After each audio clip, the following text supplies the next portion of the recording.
हमें जो विरासत में मिला है हम वो चला रहे हैं। जम्मू कश्मीर अभी फाइनेंशियली खुद कफील नहीं है। We are dependent on Government of India for a large part of our financial resources. वो डिपेंडेंसी कम होने के बजाय बढ़ गई है जब हम यूटी बने। एक रियासत के होते होते हम जो है state share of central taxes का हमें हिस्सा मिल जाता था, वो हिस्सा हमें मिलता नहीं है।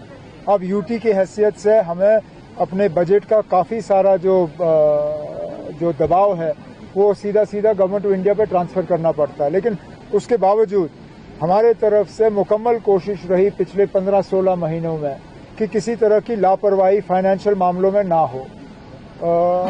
अगर आप में से कोई ये दिखा सके कि हमने पैसों का गलत इस्तेमाल किया या गैर जिम्मेदार तरीके से इस्तेमाल किया तो मैं उसका ज़रूर जवाब दूंगा।